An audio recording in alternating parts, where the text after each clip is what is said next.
Nakakahiya kasi. Alam nilang may abroad dito sa bahay na ito, tapos ganito na yung mga gamit.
Init. Ano ba naman to? Sobrang dami ng kalat dito.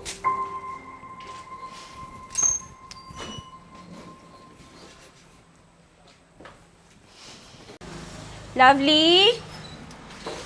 Lolo? Lovely? Lovely? Lolo? Ate?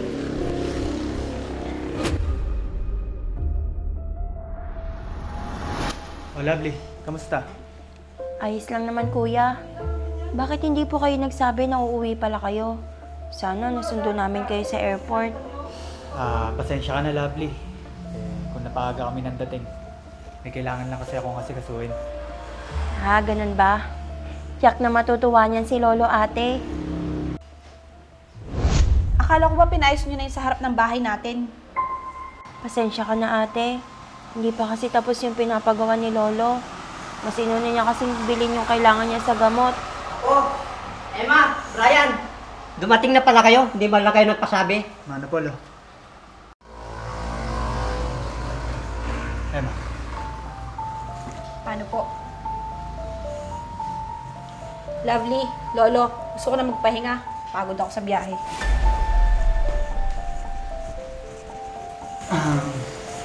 Lo. Pasensya niyo na po si Emma. Pagod lang po talaga sa biyahe. Sanay na ako kay ate, kuya.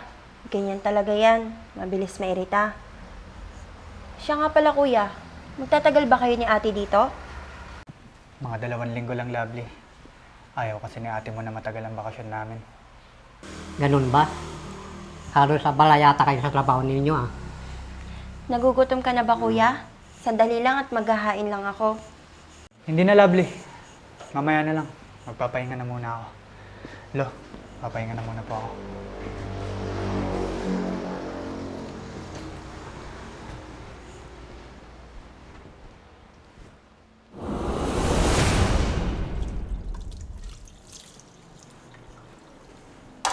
Lovely. Oh, ate, gising ka na pala. Sandali lang at ipaghahain kita ng pagkain mo. Salamat. Siya nga pala. Ang Kuya Brian mo ba nakita mo? Kasi kaninang pagkagising ko, wala na isa sa tabi ko. Maaga siya umalis, ate. Sumama siya kay Lolo sa bukid.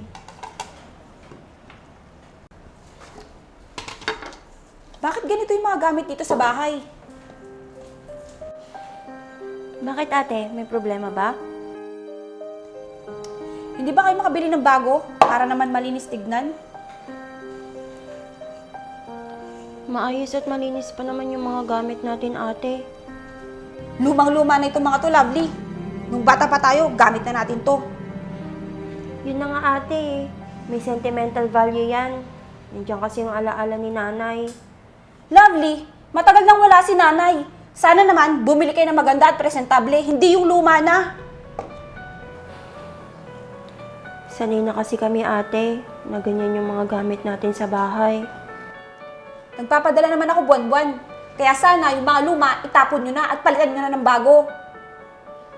Hayaan mo, ate. Pagpunta ko ng bayan, ibibila kita ng bago. Nakakahiya kasi. Alam nilang may abroad dito sa bahay na ito, tapos ganito na yung mga gamit. Sige ate, sabihin ko kay Lolo na bibili kami at palitan ng mga gamit natin. Huwag mo nang sabihin, ikaw na lang ang gumawa. Eh, baka magalit o magtampo si Lolo ate kapag hindi natin pinaalam sa kanya. Bakit naman magagalit si Lolo? Mas gusto kasi ni Lolo na nakikita pa rin lahat ng alaala ni nanay ate. Lovely, nandito pa rin naman yung alaala ni nanay. Gamit lang yung papalitan natin. Sige ate, kung anong maganda sa tingin mo, susundin ko. Ano nga palang niluto mo? Gulay ate. Bakit puro gulay yung niluto mo? Bakit ate? Ayaw mo ba? Baka mabigla yung tiyan ko at sumakit. Ganun ba? Hindi na kasi ako sanay kumain ng mga pagkain ganyan. Mamaya na lang ako kakain. Pagdating ni kuya mo, magpapabili na lang ako ng pagkain.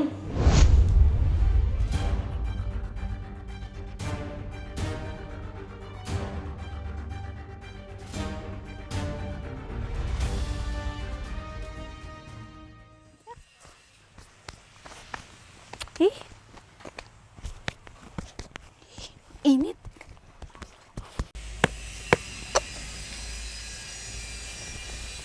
Lo, Oh, Emma, gising ka na pala. opo Lo. Akala ko po kasama niyo si Brian. Oo, kanina kasama ko sa bukid. Nagpaiwan muna. Na-miss daw niyang magpa-araw. Ganun po ba? Baka po mamaya, mangati yun sa mga damot pagpawisan. Di naman siguro po. Tuwang-tuwa nga siya kanina habang kasama ko. Bakit apo? May problema ba? Ano yun? Ang baho naman! Baka yung dumi ng mga alaga kong kambing, apo. Kahit na Lo, ang baho pa din. Sa ibang bansa, mabango ang paligid at hindi ganito. Pasensya ka na, apo. Lolo, dapat kasi inayos nyo para hindi nangangamoy dito. O kaya, wag na lang kayo mag-alaga, lalo na matanda na kayo. Sayang naman kasi, apo. Libangan ko din. At malaking tulong yun sa akin. Napapagod pa kayo lalo at nagdudumi pa dito sa paligid. Hindi naman, apo. Mas mabuti pa siguro kung wala kayong iniintindi. Ikaw talaga, apo. Tara na nga sa bahay.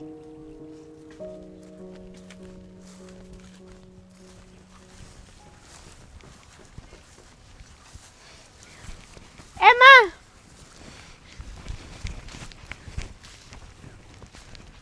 Oh, Ruby, nandiyan ka pala. Opo, Mang Romeo. Dumating pala yung apo nyo? Oo, nung nakarang araw pa. Nako, lalo kang pumuti at gumanda. Oo nga, Ruby. Mukhang hiyang ang klima sa ibang bansa. Lo, tara na sa bahay. Ang init-init dito, pinagpapawisan na ako. Sige po, Mang Romeo, Emma. May niluluto din pala ako sa loob. Sige, Ruby. Sige po. Salamat po. Ay, pasensya na po. Ayos lang po ba kayo? Ayos lang ako, iho. Parang ngayon lang kita nakita dito. Ah, opo. Taga rito lang po kasi na pangasawa ko. Diyan po, kila Lolo Romeo. Ibig sabihin, ikaw pala yung napangasawa ng anak ni Mang Romeo na si Emma. Ako nga pala si Ruby. Ako po si Brian. Kilala niyo po pala si Emma. Oo naman. Madalas sila sa amin nun, sila ni Lovely. Ah, ganun po ba? Parang anak-anakan ko na sila. Siya nga pala, iho. Ilan na palang anak nyo? Ah, wala pa po. Ganun ba? Naku, bata pa naman kayo. Darating din yon, wag lang kayo mainip. Sana nga po. O siya, sige. Alis na ako. May gagawin pa kasi ako sa bahay. O, sige po, Tita Ruby. Mag-ingat po kayo. Sige. Sige po. Kung pwede ko lang nga mapilit si Emma na magkaanak na kami. Kaso ayaw niya.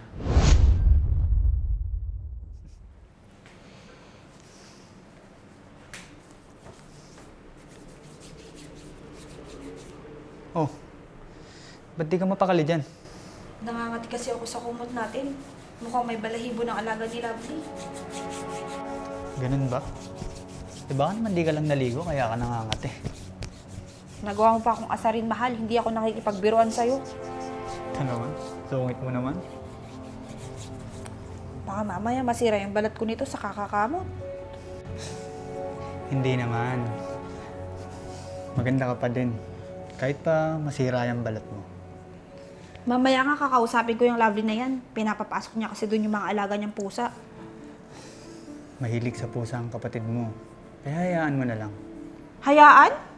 Ako naman yung napeperwisyo. Tignan mo yung nangyari sa akin ngayon. Wala ka naman lagi dito. Minsan ka lang naman magbakasyon. Yun na nga eh. Alam na nga nilang maselan ako, tapos ganyan pa yung gagawin niya. Nakakainis talaga. Ay naku, mahal. Relax ka lang kasi. Masyadong mainit yung ulo mo. Saan na kaya yun? Ano bang hinahanap mo? Yung suklay ko, mahal. Iniwan ko lang dito kagabi. Tapos ngayon wala na. Baka naman nawaglit mo lang. Mahal, hindi ako pwede magkamali. Dito ko lang iniwan yun. Hanapin mo lang, baka nandyan lang yan. Nakakainis naman. Makapagpahangin na nga lang sa labas. Mag-iingat ka, ha?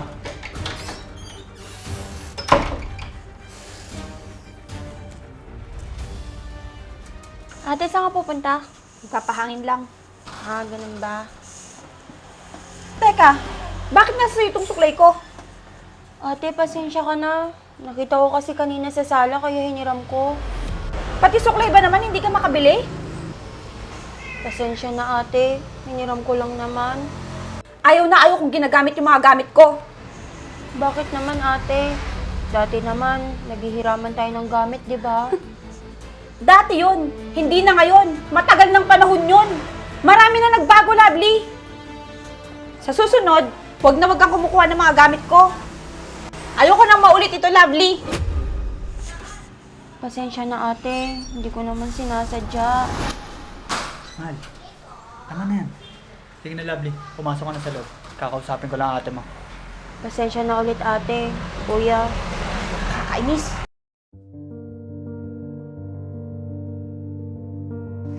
Hayaan mo na yun, mahal. Suklay lang naman yan. Galit ka na agad. Hayaan mo. Bibilan na lang kita ng maraming suklay. Hay naku, mahal. Tigilan mo nga ako. Ayoko lang kasi pinapakilaman yung mga gamit ko. Hindi ka naman dating ganyan, di ba? Ba't ganyan na inuugali mo ngayon, Emma? At ako pa ngayon yung mali? Mahal, ang sinasabi ko lang naman, maliit na bagay lang yun. Huwag mo na palakihin. Diyan ka na nga. Bahala nga kayo.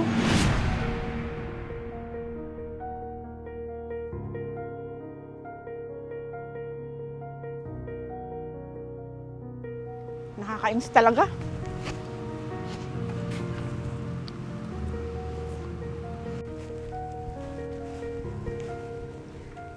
Si Emma yun ah. Anong ginagawa niya dito?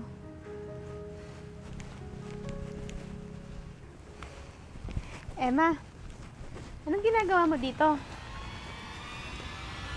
Nakita pa tuloy ako ni Tita Ruby. Ano ba yan? Ikaw ha? Hindi ka na namamansin. May balak pa atang humingi ng pasalubong. Huwag ka mag-alala. Hindi naman ako hihingi ng pasalubong. May mga anak din ako nasa abroad. Sina Jen at Giselle po ba? Nasa abroad na din? Oo, matagal na rin sila doon. Eh di mabuti po kung ganun. Kaya nga, naiwan ako mag-isa dito. Sinasama nila ako pero ayoko. Bakit naman po? Eh maganda nga po doon. Malinis ang paligid at hindi kagaya dito. Iba yung amoy at mainit pa. Iba sa abroad. At iba din dito sa atin, Iha. Doon po kasi masasarap ang pagkain at kumpleto. Tama ka.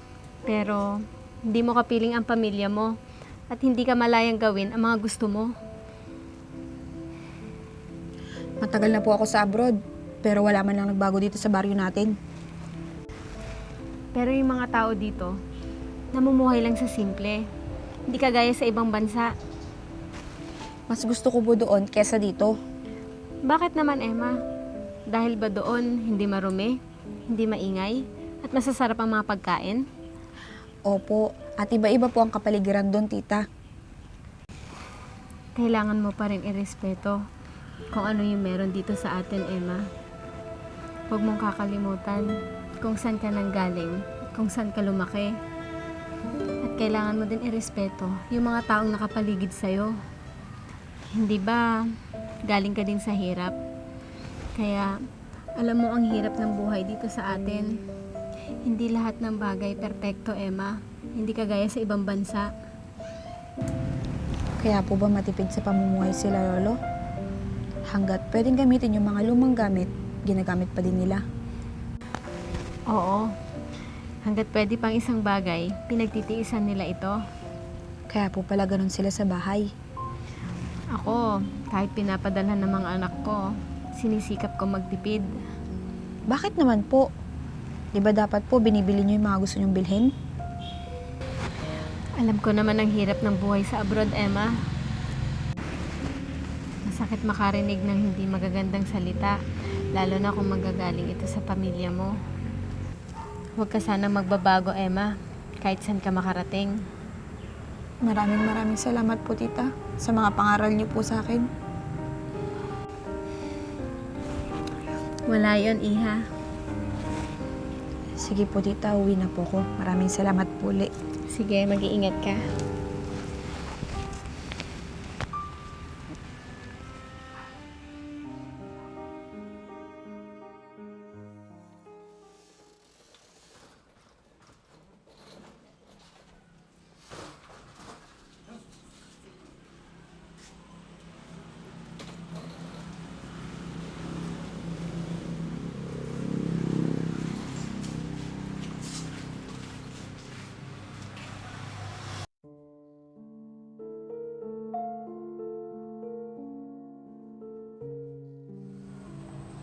Lo, aalis na po kami. Lovely, mag-ingat kayo ni Lolo dito Oo ate, huwag kang mag-alala. Akong bahala kay Lolo. Apo, mag-iingat kayo Maraming salamat po sa inyo. Mula po ngayon, mas iisipin ko na po ang kapakanan ng pamilya ko kaysa sa sarili kong kagustuhan. Mamimiss kita ng sobra ate. Mamimiss ko din kayo ni Lolo. Sige na po, baka mamaya mahuli kayo sa biyahe. Sige na po, Lo. Ingat po kayo dito. Maraming salamat po, Lolo.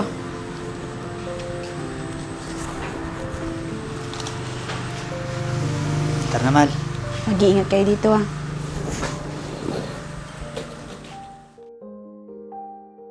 Ang pamumuhay sa ibang bansa at pamumuhay dito sa atin ay magkaiba. Huwag sana natin kalimutan kung saan tayo nanggaling at irespeto ang pamumuhay ng bawat isa.